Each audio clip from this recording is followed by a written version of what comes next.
try and understand what other people are paid in that role. There are now not enough resources on the internet that will help. And I think what the company will do is be honest with you. They'll never try and rip you off. I think that is a reality that you have to live with. No one is trying to rip you off, and they want to pay you what you think you're worth. But at the same time, being able to negotiate sometimes is a good trick. Just like when you're buying a house for the very first time, you always tend to underbid. In this instance, if you think the time is right and money is important to you, then try and ask for a tiny bit more. I can't guarantee you'll always get it, but the chances of you getting it, even if it's a small incremental increase, are quite high.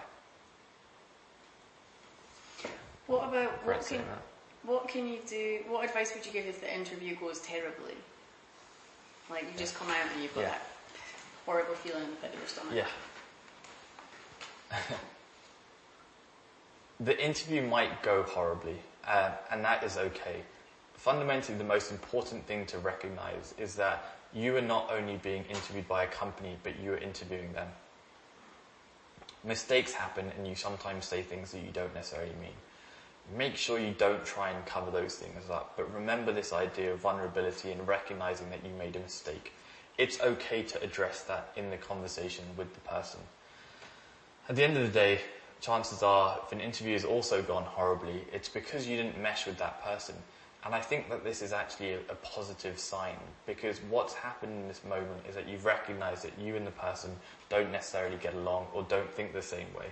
And what you don't want to do is then take a job where you're not going to get along with that person, because actually it will only end up as a bad thing later on.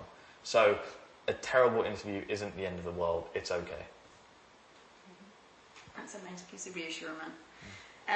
So the last thing is the kind of like the outro for this section. There's one line that you said earlier in our discussions: practice being able to tell your story well. If your story is not interesting, then I'm out. Yeah. I think that's quite punchy. Do you want me to do that? Do you want me to just say that bit, or if you feel comfortable, if you still like it? Yeah, I'll do that intro bit for that bit, and then I'll say that line as well. The number one mistake people make in interview processes is they prepare the least for the question that gets asked the most. Tell us what your story is. Practice on telling your story and making it sound as interesting as possible, because I guarantee you, if it's boring, most people zone out very, very quickly.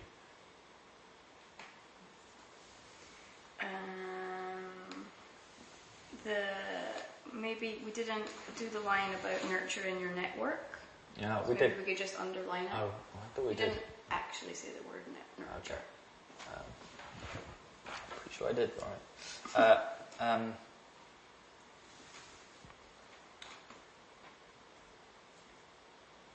You've made all these incredible connections through social media, through in-person meetings. One of the things that we tend to do is forget to nurture our network. The biggest mistake people make is tend to only leverage their network when they need something.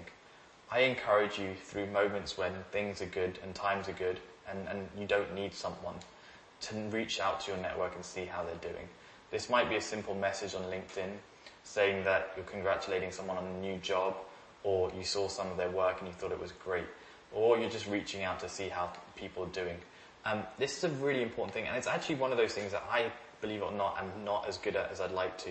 I try my very best to reach out to people on a regular basis to check in, but there's some people who I know are amazing at doing it, and I think they're the ones that I always tend to have on the back of my mind when I'm either thinking about recruiting or I'm thinking about recommending someone for another job. Amazing. And then the end of this section, so the whole thing about bringing your story to life. I don't know, what's the one thing or a couple of things that you want them to remember about bringing the story? Okay. And then we're done. Okay.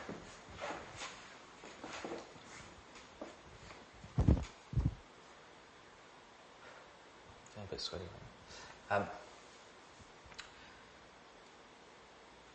We covered a lot in this section.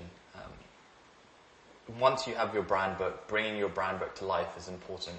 We talked about networking. We talked about networking in the digital space. We talked about social networks. We talked about resume.